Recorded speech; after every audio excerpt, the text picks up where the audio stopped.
Paz do Senhor Jesus a todos. Todos abertos aí em Lucas 22, nós vamos ler do 31 ao 34. Evangelho de Lucas, capítulo 22, vamos ler do 31 ao 34. Amém? Todos acharam? Tá fácil, né? Texto muito conhecido. Diz o seguinte, a palavra do Senhor: Simão, Simão, eis que Satanás pediu para peneirar vocês como trigo. Eu, porém, orei por você, para que a sua fé... Amém, irmãos? Vamos ler a palavra, amados? Amém? Aleluia, glória a Deus. Eu, porém, orei por você para que a sua fé não desfaleça. E você, quando voltar para mim, fortaleça os seus irmãos. Porém, Pedro respondeu: Estou pronto para ir com o Senhor, tanto para a prisão como para a morte. Mas Jesus lhe disse o quê, irmãos?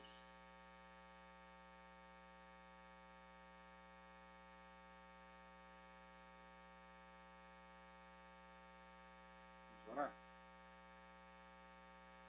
Querido e soberano, eterno Deus, nós te louvamos essa manhã e agradecemos pela sua presença aqui nesse lugar. Agradecemos pela sua misericórdia sobre nós, pelo fato, ó Pai, de termos acordado debaixo da sua graça e pelo fato de podermos estar aqui na tua casa nessa manhã. Pedimos ao Senhor nesse momento que, pela sua misericórdia, fale aos nossos corações, instrua-nos na tua palavra, não na palavra do homem, não na filosofia do homem, mas na tua palavra. E que corações, mentes possam ser transformados, tocados pelo teu poder. Pedimos ao Pai que o Senhor abençoe aqueles que estão aqui presentes, aqueles que nos assistem, que o Senhor possa falar aos nossos corações. Tenha misericórdia de mim, da tua igreja, e ajuda-nos, ó Senhor, a fazer a sua vontade. É o que nós oramos e agradecemos em nome de Jesus. Amém. Amados, existe um debate muito pertinente ocorrendo nos nossos dias sobre o que é o homem. Até aí, mais ou menos do século XIX, início do XX, a nossa sociedade era uma sociedade teocêntrica, ou seja, todas as perspectivas de cultura, de relacionamentos, de leis, todas essas perspectivas, elas circulavam em torno da pessoa de Deus. Ou, se nós estivéssemos falando de um país, de uma nação que não fosse cristã, de deuses. Mas é um fato que desde a antiguidade, até pelo menos essa época, todas as sociedades estruturadas, todas as civilizações, tinham a sua cultura, o seu modo de agir, de pensar, de ver a vida, baseadas no divino, baseadas em Deus. Contudo, a partir do advento aí de filosofias, modos de pensar, antropocentrismos, né? Sobretudo que se iniciaram, tiveram seu início no iluminismo, nós vemos que essa sociedade ela mudou de uma sociedade teocêntrica para uma sociedade antropocêntrica. Ou seja, ao invés da sociedade girar os seus valores, o seu modo de ver e de pensar a vida em torno da pessoa de Deus, agora o homem passa a girar em torno de si mesmo. E passa a cada vez mais tirar Deus da equação. E a partir dessa visão de tirar Deus da equação, ainda que a princípio a intenção não fosse essa, mas é isso que acaba acontecendo, inclusive isso se estende até os nossos dias, até o século XXI, onde nós vemos muitas pessoas falando sobre Deus, mas escutando muito pouco daquilo que realmente Deus quer dizer, nós vivemos uma sociedade onde cada vez mais o homem está centrando os seus valores, as suas perspectivas ao redor de si mesmo, do próprio homem. E o que é o homem, segundo a palavra de Deus? Ao mesmo tempo que a palavra diz que nós somos a imagem e glória de Deus, como está lá na primeira carta de Paulo aos Coríntios, capítulo 11, versículo 7, nós também somos totalmente caídos, inimigos de Deus e, antes da libertação em Cristo Jesus, escravos do pecado, como diz a carta de Efésios, capítulo 2. Diante dessa dupla realidade, como devemos nos enxergar diante de Deus? E aí a pergunta que eu faço é, seria a autoestima mundana, ou seja, as ideias de autoestima propagadas hoje, ensinadas hoje, escritas hoje, né, como manuais para nós, essa autoestima mundana seria a resposta ideal, a melhor forma de nos vermos diante de Deus, da sua palavra? Existe uma tendência secular, irmãos, uma moda, de nós venhamos a nos estimular cada vez mais a um tipo de auto-amor. Muito se tem falado hoje sobre se amar, se valorizar. Né? A gente tem falado muito hoje em dia sobre amor próprio. E até dentro da igreja, em pregações, em sermões, graças a Deus aqui na nossa igreja nós não vivemos desse mal, não somos os únicos, mas estamos também nesse povo. Muitos por aí têm pregado mensagens, que, como o pastor Beggs tem falado muito aqui, são mensagens que poderiam estar em qualquer livro de autoajuda. São mensagens que não necessariamente refletem a cruz do Evangelho. E a pergunta que eu faço é, irmãos, como eu já tenho feito há um tempo, se amar a si mesmo fosse algo tão importante, Jesus não mencionaria isso como um mandamento? Será que Jesus, o Verbo, aquele por meio do qual tudo que foi feito se fez, não teria simplesmente se esquecido desse detalhe? Puxa, vim à Terra e eu esqueci de falar para o homem se amar. E, se ele não abordou esse assunto, o que isso tem a nos dizer? Porque, às vezes, a não palavra de Deus, aquilo que Deus não fala, aquilo que Jesus não diz, também reflete algo sobre ele que pode nos ensinar. O ponto é que as mensagens de autoestima faladas hoje, pregadas hoje, não têm contribuído para que o homem se achegue a Deus. Por quê? Porque ela traz o homem de volta para o próprio homem. E o homem não consegue satisfazer-se em si mesmo. Nós fomos feitos à imagem e semelhança de Deus. Portanto, nós só nos satisfazemos por completo quando voltamos para Deus. Quando encontramos nosso Criador. Por isso que nós temos falado muito aqui, irmãos, que, e a gente inclusive abordou isso na reunião de pastores, eu falei o seguinte, quão bom é, quão abençoado é, que bênção é quando eu não preciso obrigar um irmão a estar na igreja. Quando um irmão vai à casa de Deus, porque ele ama estar na casa de Deus.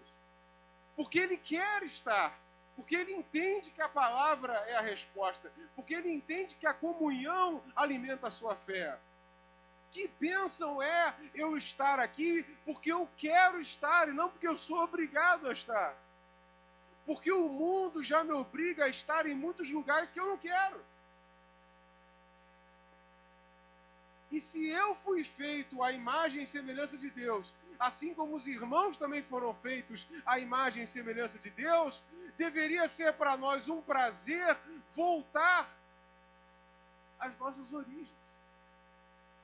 O voltar sempre para o lugar, para os braços de quem nos criou. Imagine quando você compra um carro zero, que eles te dão aquela garantia de fábrica, né, que você pode voltar lá na concessionária para qualquer problema que você tenha. Muitas pessoas são atraídas pela ideia do carro zero por isso. Pô, qualquer problema que der, eu volto em quem montou o carro e ele vai resolver. Quem montou esse carro chamado homem? Quem montou esse carro chamado mulher? Quem fez a sua mente, o seu coração, a sua alma, os seus desejos? Vieram de quem? Se vieram de Deus, nosso maior prazer deveria ser voltar para Ele. E voltar-se para as coisas dele. E deleitar-se nas coisas que Ele tem a nos oferecer. Portanto, a tendência secular do alto amor e do amor próprio, ela exclui Deus da equação. Ela é um sintoma de uma sociedade antropocentrista, que é centrada em si mesmo e não em Deus. E cada vez mais nós estamos falando isso. Não, você precisa se amar mais. O que significa se amar mais? Cuidar da sua saúde para não morrer cedo. Amados, todos nós nos amamos. Não existe ninguém na face dessa terra que não se ame. Quer uma prova disso? Pô, pastor, mas e quem está em um relacionamento abusivo? A pessoa está no relacionamento abusivo porque ela acredita no seu coração e na sua alma que aquilo é melhor para ela. Às vezes nós nos amamos errado. Às vezes a gente não ama o nosso cônjuge errado, quando temos ciúmes, quando impedimos o cônjuge de viver a sua vida, porque queremos restringi-lo aos nossos prazeres e às nossas vontades. Às vezes a gente pode amar errado, irmãos. Às vezes a gente pensa que tudo que é amor é certo, e às vezes não é. Às vezes o nosso amor está errado. Às vezes amamos a igreja de modo errado. Às vezes colocamos expectativas na igreja além do que Cristo mandou que nós fizéssemos. Às vezes nós amamos nossos pastores errado. Pensamos que são infalíveis, que não são homens, que devem estar sempre de terno e gravata e falando muito bonito. Ai deles se confessarem um pecado no altar, que é para eles serem perfeitos. Aonde está isso na Bíblia? Que nós somos perfeitos. Se João diz que aquele que diz não tem pecado é mentiroso, ou seja, todos têm pecado. A diferença é que alguns têm a coragem de confessar, outros não. Outros querem manter uma aparência. E querem manter uma aparência por quê? Porque sabem que o povo é idólatra. O povo gosta de um super-herói. O ser humano gosta de alguém para olhar e dizer: esse aqui é infalível. Mas ninguém é infalível. Se você olha para algum homem de Deus, algum pastor na internet ou na TV, e olha como se fosse um grande admirador dele, como se ele não tivesse pecado, surpresa, ele tem pecado, ele só não fala para você. Existem pessoas e líderes ao redor desse mundo, desse Brasil, que são iguais a Arão. Quando Moisés subiu ao monte, demorou a descer, e quando Moisés desceu, estava um bezerro de ouro feito com todos os adornos do seu povo e sendo adorado. E Moisés pergunta para Arão: Arão, o que foi que fizeram, Arão? Ele disse: o povo pediu, eu dei. Tem líderes que são assim. O povo está pedindo, a gente está dando. O povo quer o super-herói, eu entrego o super-herói. Mas mesmo que o super-herói não exista. A nossa fé está se tornando uma fé extremamente centrada no homem. Procure agora qualquer um que desistiu da comunhão do Senhor. Se desistiu por causa do Senhor ou por causa do homem? Por quê? Porque a sua fé está no homem. A sua fé está em pessoas. O teu Deus virou uma pessoa humana, falha, cheia de erros. Isso não é uma acusação contra os irmãos, é um alerta para uma realidade dos nossos tempos. E se nós não vigiarmos, nós vamos erigir, nós vamos levantar um Deus conforme a nossa imagem. E esse Deus vai nos passar a perna. Procura um desigrejado, irmãos. Procura. Pergunta para ele, por que ele não está na igreja? Porque ele se decepcionou com pessoas. Quem disse que você deveria colocar sua expectativa em pessoas? Quem disse que ir à igreja é um exercício somente de você receber a bênção de irmãos perfeitos que vão te servir de tudo de bom do que você gosta? Você está lá para somar naquela comunidade.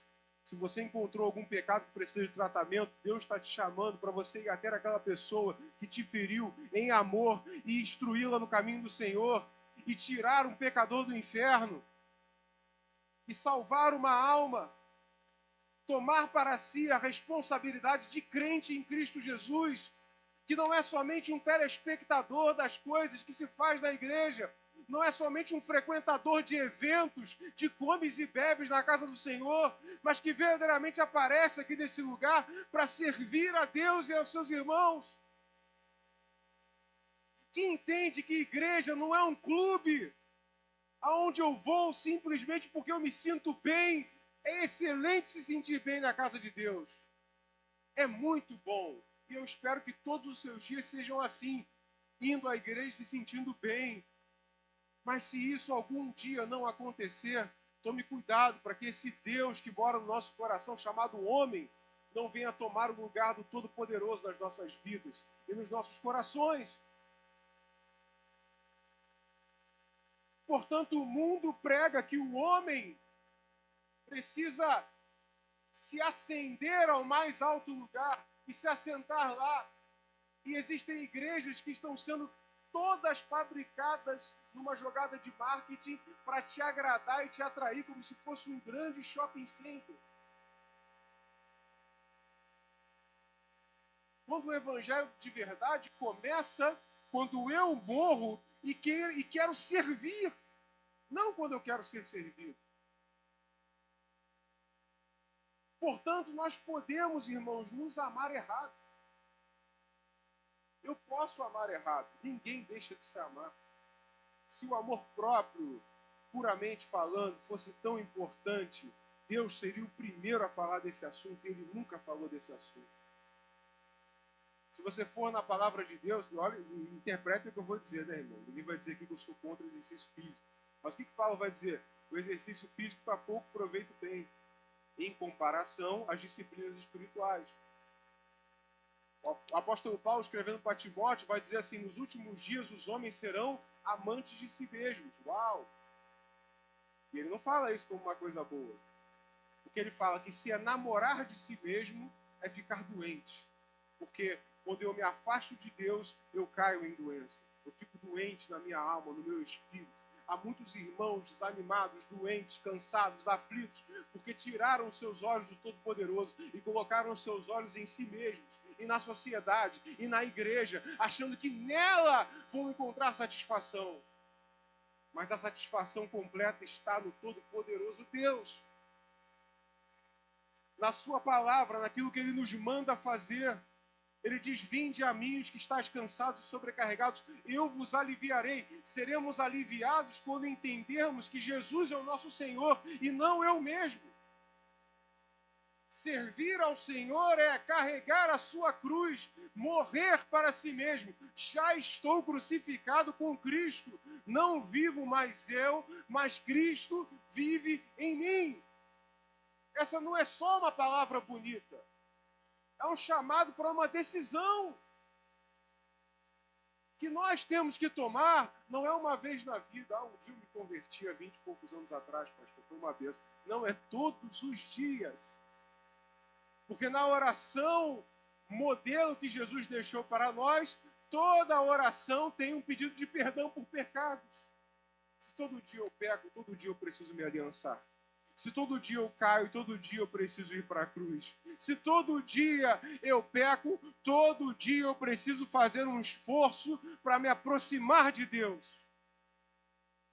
Porque é necessário, irmão. Porque senão nós vamos olhar para o Rio de Janeiro, nós vamos olhar para a igreja, vamos olhar para cada irmão e vamos olhar como se fôssemos grandes juízes uns dos outros. Sempre encontrando falhas nos outros e autocomiseração em si mesmos. Sempre eu encontro algo para condenar o outro e eu sempre encontro algo para me salvar. Não, mas eu não fui, não, mas eu não fiz, porque pra gente, a gente tem sempre uma boa desculpa. Para os outros é sempre uma condenação. Todos nós nos amamos. Aquele que come demais, está se amando, porque ele adora comer, ele não come porque ele odeia. E aquele que faz exercício, faz porque ele se ama também, não quer morrer. Todos nós nos amamos. Nós não precisamos de mais amor próprio. Nós precisamos de mais amor a Deus. O que essa sociedade precisa não é mais de amar a si mesma, é amar a Deus sobre todas as coisas. E quando Jesus faz o mandamento de amor, ele diz: ama o próximo como você ama a si mesmo. Ou seja, aquilo que você não quer que façam com você, não faça com o outro.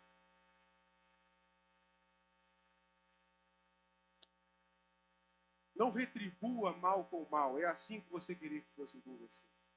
E ele não cita: ama a Deus sobre todas as coisas, ame a si mesmo e ame ao próximo como a si mesmo. Não, não tem o ame a si mesmo. Porque o ame a si mesmo já está dentro de nós. Porque todo ser humano, por instinto, busca a sua própria sobrevivência e o seu próprio bem-estar. A maior prova disso é que ninguém vive botando o dedo na tomada. Ninguém vive andando com carro e batendo, dando pneu todos os dias. Por quê? Porque nós buscamos a nossa sobrevivência. Está no nosso ser, no nosso instinto de sobrevivência.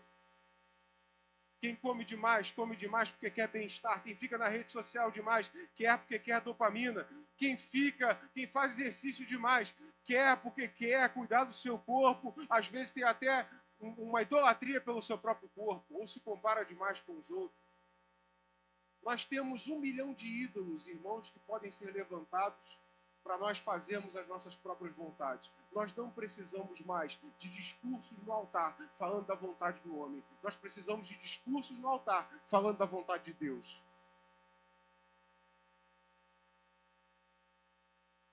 Será que a autoestima foi capaz de salvar Pedro de si mesmo? Jesus e Pedro, assim como os outros apóstolos, podem nos ensinar bastante sobre como devemos nos enxergar e enxergar a Deus. Agostinho tem uma frase que é muito interessante. Ele diz: quando nós estamos em Cristo, vemos Deus como Ele é e o homem como deveria ser. Versículo 31, está aí comigo? O que Jesus diz para Pedro? Simão, Simão, Satanás pediu para peneirar vocês como trigo. Olha a realidade, irmãos. Jesus, diante dos apóstolos, o que fez com Pedro? Expôs Pedro. O Senhor revela a fragilidade dos seus discípulos. E deixou isso registrado na palavra de Deus. Pedro, líder da igreja de Jerusalém, pregava a palavra e lia para os seus próprios discípulos que ele mesmo era frágil diante da mesa e que ele mesmo disse que não abandonaria o Senhor e abandonou. Não existem super-homens na casa de Deus, nem pastores, nem bispos, nem papas, nem ninguém. Só existem homens quebrados que servem a um Deus todo-poderoso de amor. Jesus revela a fragilidade dos discípulos. Eles não têm força em si mesmos. Nada podem fazer diante do inimigo. Satanás pediu para peneirar eles como trigo. O que os discípulos fizeram? Eles nem sabiam que essa batalha estava sendo travada. Eles não têm condições de prosseguir na caminhada para a eternidade, a não ser que haja um intermédio, o de Cristo Jesus. E essa é uma palavra para nós. Muitas das vezes nós não entendemos o que está acontecendo no mundo espiritual. E alguns escrevem livros querendo dizer que entendem, que foram no inferno, que foram no céu, que foram da Itacoaquecetuba, né? Voltaram, Gotham City, Petrópolis. Eles tentam explicar para a gente: não, aqui o mundo espiritual é assim. Ninguém sabe. Se os apóstolos não sabiam, que dirá eu vou saber. Porque não é da nossa conta aquilo que acontece lá, se eu tenho Jesus para interceder por a minha alma. Eu não sou Jesus. Eu não sou Cristo. O que eu tenho que fazer é aquilo que ele me mandou fazer. Ele não me mandou ir atrás de anjo nem de demônio. Ele não me mandou ficar estudando livros de misticismo. Ele mandou eu dobrar os meus joelhos no chão e clamar ao Altíssimo. Ele mandou eu me consagrar. Ele mandou eu estar em comunhão com os irmãos. Ele mandou eu fazer a obra dele. É isso que ele te mandou fazer. Não perca tempo querendo enxergar aquilo que Deus não te dá para enxergar. Esteja atento àquilo que ele te mandou fazer. Porque às vezes nós queremos perder muito tempo com aquilo que Deus não nos mandou fazer. E com aquilo que Deus não está nos revelando. Ele diz, filho, faz a sua parte que eu faço a minha. Satanás pediu para peneirar os discípulos. Esses mesmos discípulos que foram enviados em 2 a 2 e curaram enfermos, libertaram cativos.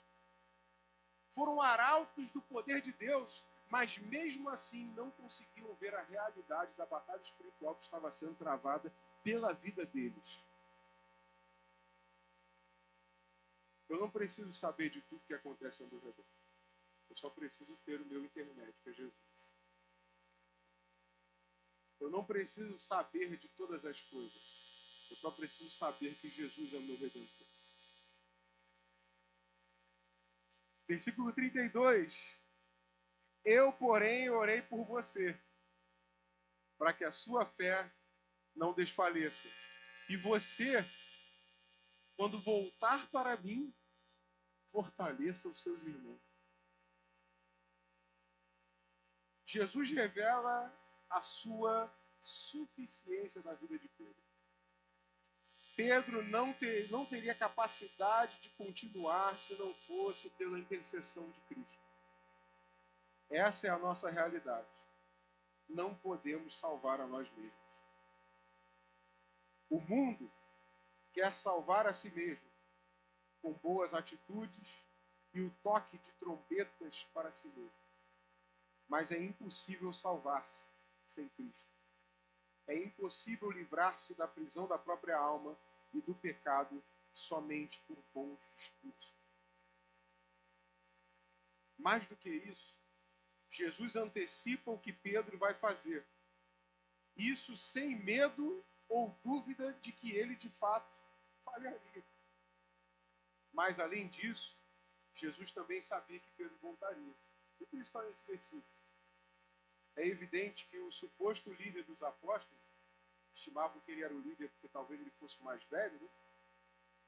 Não entendeu o que Jesus havia dito.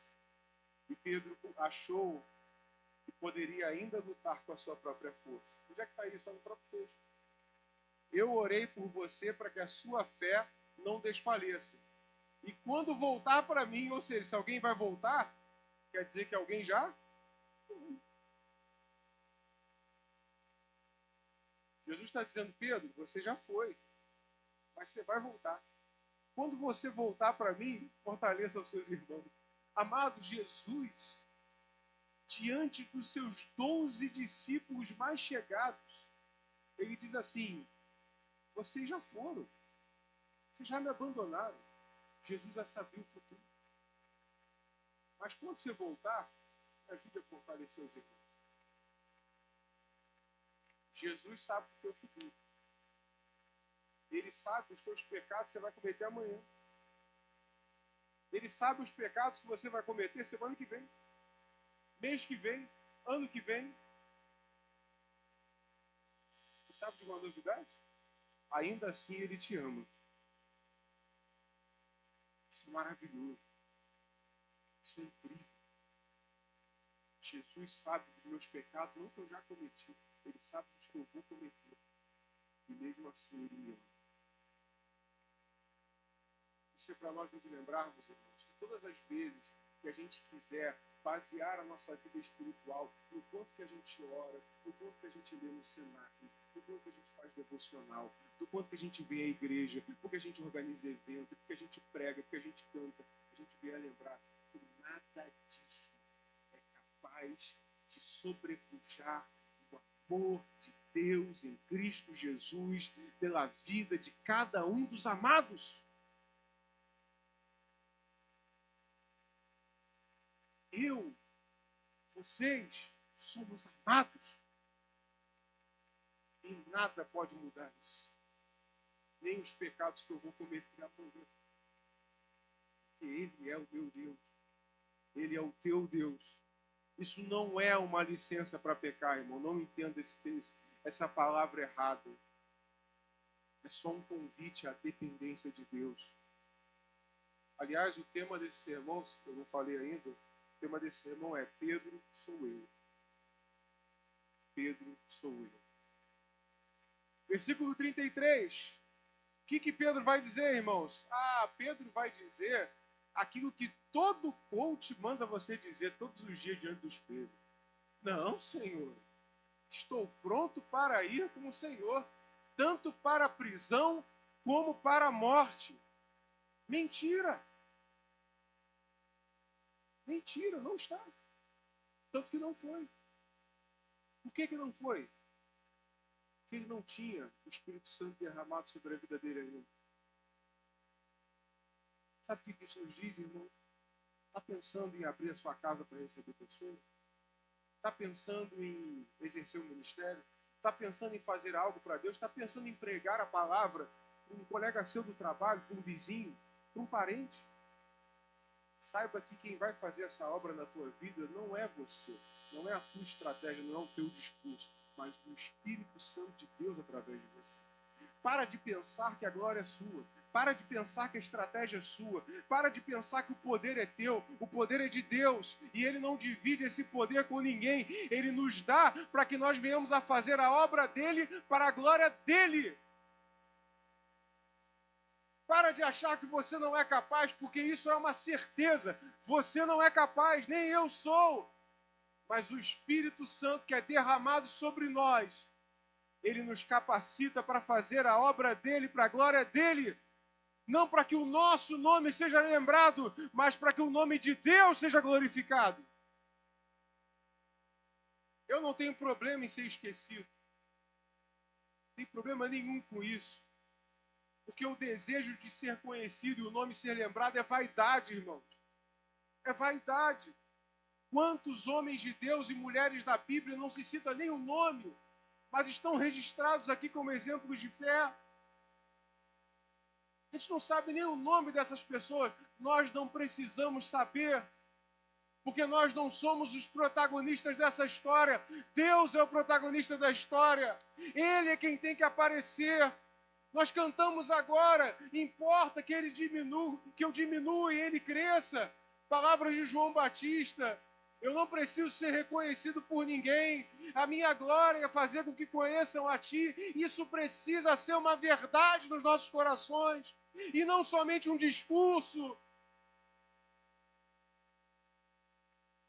Porque se eu não quero que meu nome seja lembrado, pouco importa a minha estratégia. O que importa é o poder de Deus que vai atravessar a minha vida e alcançar o próximo. Permita que o poder de Deus, irmãos, não fique represado dentro de você, mas que ele atravesse você e vá de encontro àquele que você quer salvar. Pedro achou que podia represar o poder em si mesmo. Eu estou pronto, Senhor.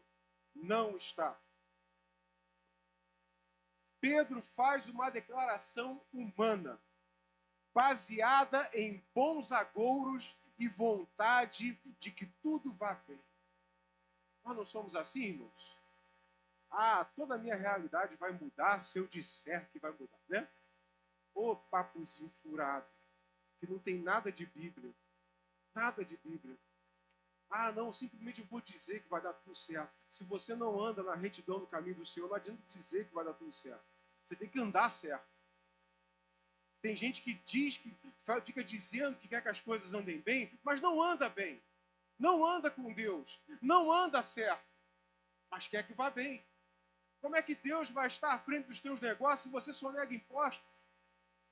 Como é que Deus vai estar à frente do seu casamento se você não obedece os mandamentos de Deus para um casamento saudável? Como é que você quer que as tuas finanças vá bem se você gasta mais do que ganha? Como é que Deus vai ser glorificado se eu continuo tomando o controle para mim e fazendo as coisas de acordo com o que eu acho certo? Isso não é uma palavra para os irmãos, é uma palavra para nós, para mim também. Eu quero que Deus abençoe aquilo que eu não observo na sua lei. Eu quero que Deus abençoe a igreja, mas eu não cumpro o meu papel na igreja. Eu quero que Deus abençoe os irmãos, mas eu não sou irmão na vida deles. Eu não os admoesto, eu não os exorto. Como que eu posso exigir algo de Deus e reclamar com Deus se eu não faço o meu papel? E é isso que Pedro tenta se basear. Ele tenta se basear nas suas declarações. Não, Senhor, eu estou pronto. Naquela mesma madrugada ele vai cortar a orelha de um soldado. E eu acho que ele não mirou na orelha, né, irmão? Ele mirou na cabeça. Errou e acertou a orelha. Não precisa nem ser estudioso da Bíblia para saber disso. Né? Ninguém saca uma espada, eu vou cortar a unha dele. Né? O conselho dele foi na cabeça, o soldado desviou, pegou na orelha. Evidente. Pedro faz uma declaração humana aos moldes, irmãos, da autoajuda do século XXI.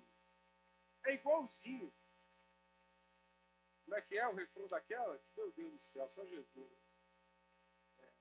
Por ele que eu estou gastando a minha vida, perdendo tudo por amor e com alegria, dono dos meus dias.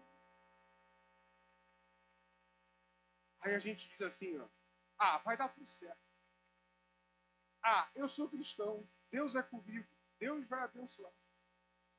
Dizemos tudo isso, às vezes, sem considerar a Deus e a sua palavra. Achamos que boas palavras vão gerar boas atitudes. Mas Jesus está nos dizendo ao contrário. Boas atitudes vão nos gerar o coração que verdadeiramente agrada o coração de Deus. Mas as nossas atitudes, muitas vezes, divergem dos nossos discursos. Quantos de nós estão dizendo, vou até o fim, tudo entregarei, rendido estou, perco tudo com amor e alegria, mas Jesus conhece o nosso coração e sabe aonde estão as nossas divergências espirituais. Não digo isso para acusar os irmãos, mas para nos colocar no nosso lugar, para nos fazer voltar à realidade gloriosa da cruz.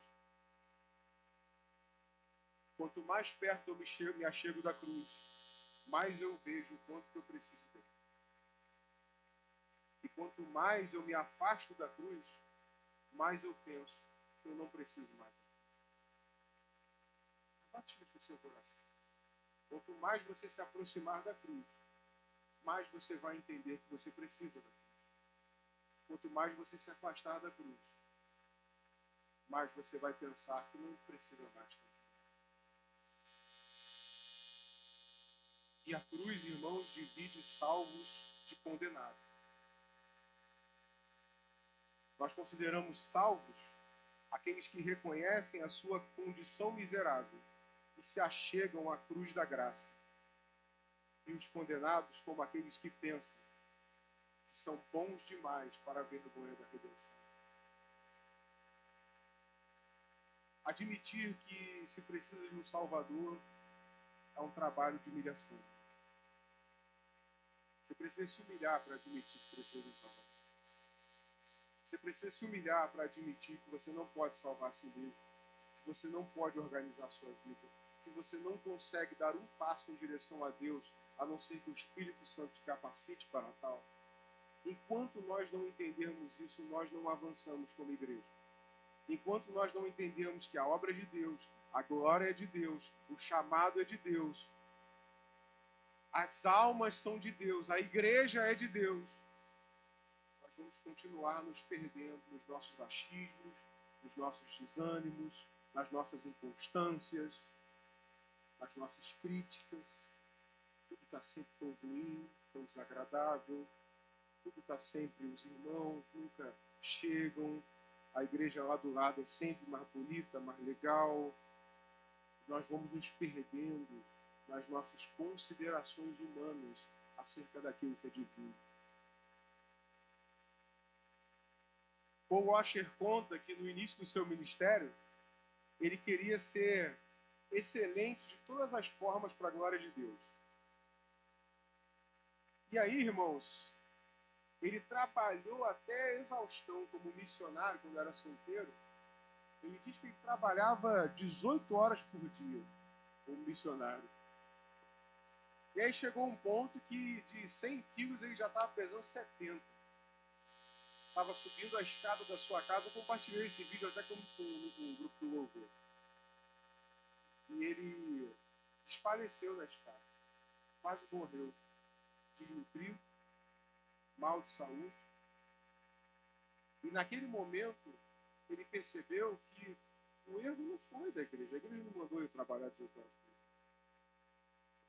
A igreja não exigiu dele que ele tivesse essa excelência que ele dizia que queria ter. Ele entendeu que aquele desejo dele por excelência era, na verdade, vaidade dele.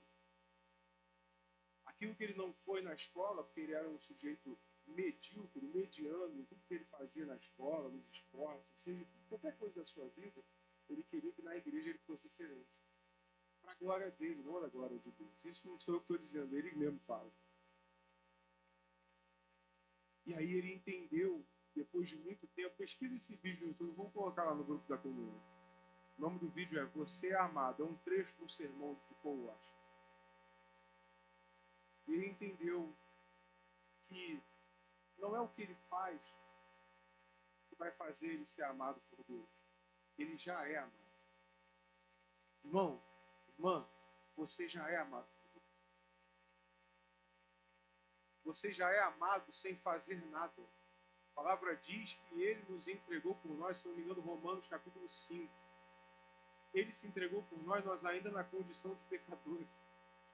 Quando ele morreu por nós não queríamos saber de Deus. Nós já somos amados. Nós já fomos remidos. Você não precisa lutar por aceitação. Você já foi aceito. A casa de Deus não é igual ao mundo, que você tem que lutar para ser aceito. Na casa de Deus você já é aceito, porque Jesus te aceitou. Jesus te redimiu, Jesus te salvou, Jesus fez a obra na tua vida, Jesus derramou o seu sangue por você, Jesus te tirou do império das trevas, Jesus fez. Mas Pedro continuou achando que era ele que tinha que fazer. Não, Jesus, imagina você discordar do próprio verbo da vida, Breno. Você chegar para o Criador de tudo que foi feito, para o verbo, e dizer assim, não, senhor, não vou não. Essa é a loucura do homem quando ele não tem discernimento para discernir, irmã, as coisas espirituais. E nós temos que tomar cuidado. Porque se nós nos tornarmos carnais, nós não vamos mais ser capazes de entender a cruz como ela é.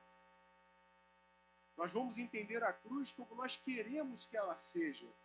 E a cruz de Cristo, irmãos, é o que é, não aquilo que eu quero ser. O ser humano, na sua loucura, quer que a cruz seja um objeto de autopromoção, mas ela não é isso. Ela é um objeto de vergonha para o mundo, mas de exaltação diante de Deus, porque ela é o sinal de que o próprio Deus desceu, vestiu pele humana e se entregou pelas nossas vidas para que nós pudéssemos voltar a Ele. Muitos hoje em dia querem fazer da cruz um objeto de promoção própria. Todo artista hoje, jogador de futebol, falou Jesus, já está todo mundo se derramando. Falou Jesus num filme, já está todo mundo se derramando. Olha, gente, fulaninho se converteu. Quando a cruz, irmão, Jesus, hoje, está muito legal falar de Jesus. Eu quero ver falar de Jesus aonde vai custar a tua cabeça. As modas vão embora, irmãos. E Deus nos fortaleça para que no dia que nós estivermos numa condição dessa, nós preservemos a nossa fé até o fim. Porque nós somos muito velozes, irmão, para abrir as páginas da Bíblia e dizer assim, ah, Jonas, fugiu de Nínive para Tarsis, Jonas? Tá brincando, Jonas? Vai você pregar para os assírios. Você conhece os assírios? Gente boníssima. Os assírios eram pior do que todas as organizações criminosas do Brasil juntas. Eram homens cruéis, perversos. Jonas não queria pregar lá por um motivo muito contundente. Todo mundo fala, Pedro, negou conhecer Jesus, vai você diante do maior império da face da terra, vendo lá Jesus sendo entregue, e vai dar ruim para Jesus, irmão. Você conhece aí? Conheço não. É o nosso instinto de sobrevivência. O amor próprio de Pedro o afastou de Jesus.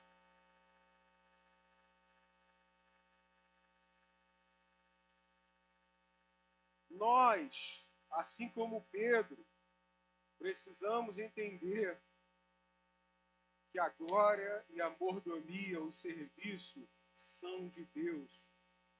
E eu recomendo um livro que, depois da Bíblia, contribuiu muito para a minha caminhada cristã, que é Em Busca de Deus, do John Piper.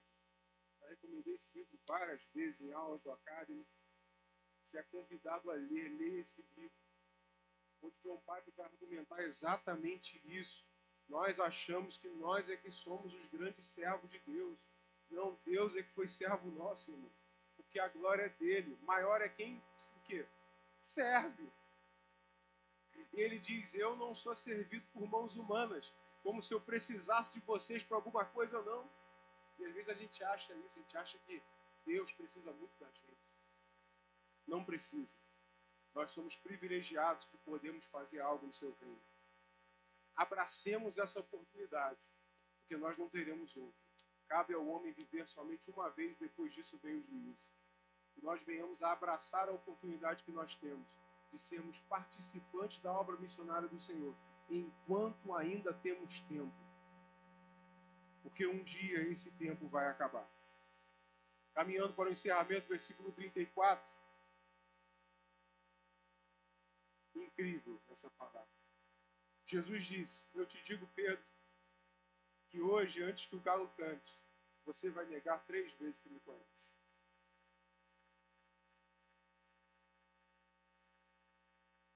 Irmão, Jesus, como é que a gente diz no dia de hoje? Jesus deu um spoiler do futuro. Ele falou, Pedro, sabe o que vai acontecer? Você vai me negar 3 vezes. E é interessante que Jesus sabe que mesmo revelando o futuro para Pedro, Pedro não mudou o seu futuro. Sabe por quê, irmão? Porque nós somos incapazes de mudar a nossa história. A não ser que Deus mude ela. Certa vez eu conheci um cara, estava cortando cabelo com ele estava me falando da história dele. Ele tinha sido ex-traficante de drogas, virou barbeiro e tal. Mas no meio dessa história, ele começou a se autopromover, sabe? Eu faço muita coisa que ninguém faz, e eu sou o que muita gente não é. Eu falei, irmão, graças a Deus pela sua história. Mas o protagonista dela é Deus. O protagonista da tua história não é você. E o dia que você pensar que é você não está na mão de Deus, está na mão do diabo. Porque o diabo quer que você se exalte. Deus quer que você se humilhe debaixo das mãos do poderoso Deus, para que ele, no tempo oportuno, vos exalte. Sabe, irmãos, porque nós precisamos inverter isso. O que eu falei no início, do mundo antropocentrista, isso está entrando dentro da igreja. E a gente está achando que o homem é protagonista de alguma coisa. Aí quando eu vou falar com o irmão, e aí, irmão, a igreja lá é legal? Não, a igreja lá é uma bênção, pastor. O fulano de tal é o líder, né? O fulano de tal é o homem de visão. O ciclano de tal é um psicólogo, estrategista, papapá, papapá. Eu falo, meu Deus do céu, Jesus é... O negócio da igreja não é Jesus, né? O negócio da igreja é o líder. Né? Percebe um quão ruim que é isso? Procure uma igreja primitiva que parou de andar porque um líder saiu. Procura uma. A igreja, eu já falei isso antes, falo de novo, a igreja não é feita de líder, a igreja é feita de comunidade. A igreja é feita de povo. Pastor não é pastor se não tiver ovelha. Amado irmão, irmã, membro da Igreja Casa e Vida, discípulo de Jesus, entenda isso que Lutero reviveu lá no século XVI. sacerdócio universal de todos os crentes. Ah, eu vou esperar o pastor. Meu irmão, se a Bíblia manda fazer, faz.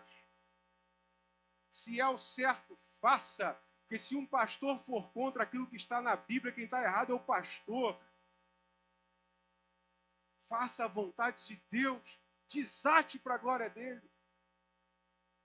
Não espere ordens humanas para fazer aquilo que é divino. Não espere ordens humanas para fazer aquilo que é divino. Quantos de nós podem pensar que, anunciando essa palavra para Pedro, ô Jesus, se você fala isso para Pedro, ô João, você dá a oportunidade de Pedro não fazer, não adianta. Alguém podia falar assim, Potino, você vai cair amanhã. Ah, não é bom você me falar que eu já não caio. Não vai cair, meu. Sabe por que você vai cair? Porque sem Jesus, sem o Espírito Santo, só nos resta a queda. Não nos resta mais nada.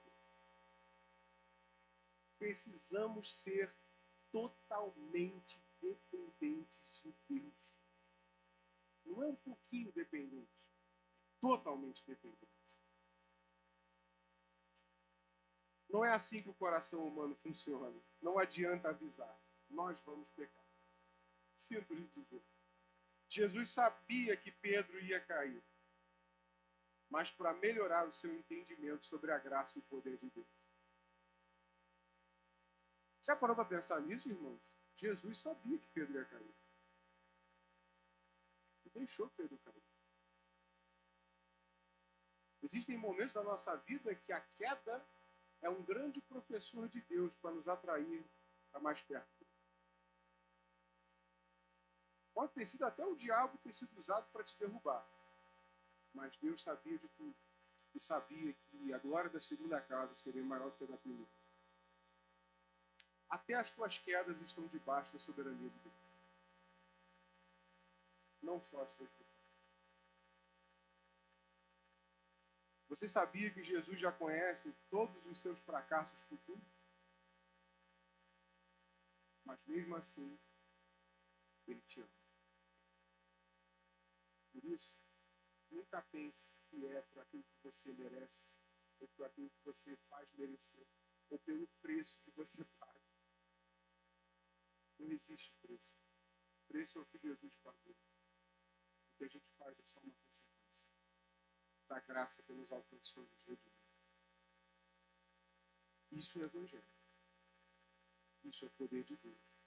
E se aperfeiçoa na nossa. Por isso, amados, nós precisamos parar de criticar personagens bíblicos. A gente vê, né? Ah, Tomé, precisou colocar o dedo nas chagas para acreditar que Jesus era o Messias. Você também, Tomé. Eu também sou. Ah, Jonas, fugiu de mim para Tarso. Você também é Jonas, você foge o tempo inteiro, eu também fui. Se não for o Espírito Santo me capacitando, eu vou fugir de pregar o Evangelho, eu vou fugir do que ameaça a minha sobrevivência, eu vou procurar o que é mais cômodo para mim, porque eu sou ser humano. Se alguém aqui ainda não foi promovido a anjo, está na mesma condição que eu. Abraão foi falar para Faraó que Sara era sua irmã e não a sua esposa. Vai você se colocar diante de um sujeito que tem poder para tirar a tua vida de um sopro e ver se não te bate um medinho. Não, né? Porque você é super crente, né? Você é bom demais, né? Aí você critica Abraão, né? Quem foi Abraão? Abraão só foi aquele que creu quando não existia igreja, não existia sacerdote, não existia nada. Ele creu sozinho, foi para onde Deus mandou. Por isso que ele é considerado o pai da fé. Tomé é alguém que precisou tocar nas chagas de Jesus para acreditar que era o mesmo ressurreto, mas Tomé morreu pela causa do Evangelho. E eu e você morreríamos? O que dizer de Davi, Salomão, Judas Iscariotes, Jacó? A Bíblia, quando fala Deus de Jacó, está nos dando um sinal. Ela é Deus de quem? Deus de quem era ruim, mas que foi escolhido. Não é o quanto nós somos bons, é se nós somos escolhidos ou não. Não é o quanto nós temos de habilidades para oferecer na casa de Deus. Hoje em dia o povo não pode ver um músico, né? Aí começa a sediar ele, para ele aderir ao clube da igreja, porque precisamos de músico. Que se dane músico. importa é a glória de Deus. A gente quer convertidos, a gente não quer habilidosos. Habilidosos no mundo tem muito mais do que a gente. Se a gente puder, eu falo isso para o Ministério de Louvor, se a gente puder fazer o melhor, com excelência para Deus e para serviço do povo, nós vamos fazer. Mas não é de habilidade que vive o Evangelho, mas de poder de Deus. Todos esses personagens bíblicos são retratos de uma só pessoa, chamada ser humano. Só. Não são seres humanos piores ou melhores do que eu. São seres humanos. Pedro nega, Tomé descrê, Judas trai. Todos eles são a mesma coisa. O que importa é que uns continuaram e outros decidiram ficar. Quem você pode ser? Eu já te provei que você não é bom, assim como eu também não sou. Não fui eu que disse isso, Jesus disse. Se vocês são os maus, sabem dar boas dádivas a seus filhos, quanto mais ao Pai Celestial dará coisas boas àqueles que pedirem. Nós somos maus. Para com esse papo de autoajuda que você é bom, você é o melhor, você é o perfeito. Você não é, não. Deus é o melhor, é o bom e é o perfeito. E eu só sou arauto da glória e da presença dele. Pela sua misericórdia. Porque ele derrama só um pouquinho sobre nós. Se ele derramasse tudo, a gente não ia aguentar. Nós venhamos a lembrar disso. Porque só é possível agradecer por um cálice de ceia. Só é possível agradecer por estar numa igreja. Só é possível levantar as mãos no momento de louvor e agradecer ao Senhor. Só é possível servir na casa de Deus se eu entendo isso. Que a glória não é minha, a glória é de Deus. E para concluir, irmãos, a história de Pedro. Pedro não permaneceu no fracasso. Pedro, após receber o Espírito Santo, Atos capítulo 2, entendeu que o poder e as promessas não são da sua capacidade, mas da capacidade de Deus. Amados, alguém aqui já se perguntou como Pedro, um simples pescador, conseguiu juntar 5.000 pessoas para ouvirem seu discurso? Aí o povo hoje em dia paga para fazer propaganda no Instagram, paga na rede social, paga isso, paga aquilo. Aí o pastor tem que aparecer na mídia, tem que fazer não sei o quê, tem que votar em não sei quem, tem que chamar político para o palanque, tem que botar político no altar, tem que pegar dinheiro de político para tentar obter 1% da relevância que o pescador Pedro teve só com o poder do Espírito Santo. Já pararam para pensar nisso? Quem era Pedro, irmãos? Em Jerusalém, em Israel, quem era Pedro? Pedro era só um pescador. Pedro não tinha influência social nenhuma. A palavra diz que depois de Pedro pregar, olharam para Pedro e para João e falaram assim, ué, como é que esses incultos e iletrados manifestam as grandezas de Deus?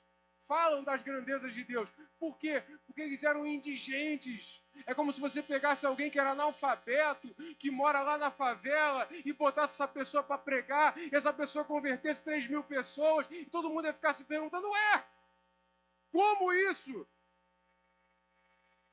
Porque o poder de transformação do ser humano não é a estratégia do homem, não é o poder do homem, não é o dinheiro do homem, mas é o poder de Deus através do Espírito Santo do Senhor. É evidente, irmãos, que houve o sinal das línguas, que não foi a língua dos anjos, né? Que cada um ouviu aquela pessoa falar na sua própria língua nativa. É lógico que aquele sinal, aquele prodígio chamou a atenção do povo. Mas quem consegue reter um público tão grande, sem microfone, sem som, sem templo, 5.000 pessoas ouvirem e se converterem? É porque a gente pensa que a conversão vem de nós. A gente pensa que a gente é que converte. Quem converte é Deus. Quem trabalha é Deus. Quem toca no coração é Deus. Quem dá o crescimento é Deus. Tira as tuas mãos daquilo que é de Deus. Coloca de volta nas mãos do Senhor. e deixa que Ele vai fazer, Ele vai abençoar. Só trabalhar e orar na seara e na vinha do Senhor. Ele vai dar o crescimento. Paulo plantou, Apolo regou, mas o crescimento sempre vem de Deus. Precisamos contemplar Jesus. O pastorzão pediu para colocar o nome do livro de John Piper, Em Busca de Deus. Em Busca de Deus, do John Piper, pastorzão. Te amo aí. Precisamos da cruz. Precisamos contemplar Jesus. O homem nunca vai ser feliz e livre com as suas próprias estratégias e filosofias. Jesus sempre vai aparecer aos seus para desfazer os enganos do maligno. Não precisamos de simples afirmações de poder e autoestima. Não precisamos de mais alto amor. Precisamos da cruz. Precisamos entregar o nosso eu com todas as nossas mentiras, hipocrisias, enganos, vãs filosofias diante de Jesus e deixar que Ele nos transforme mediante arrependimento genuíno da nossa parte. Amém.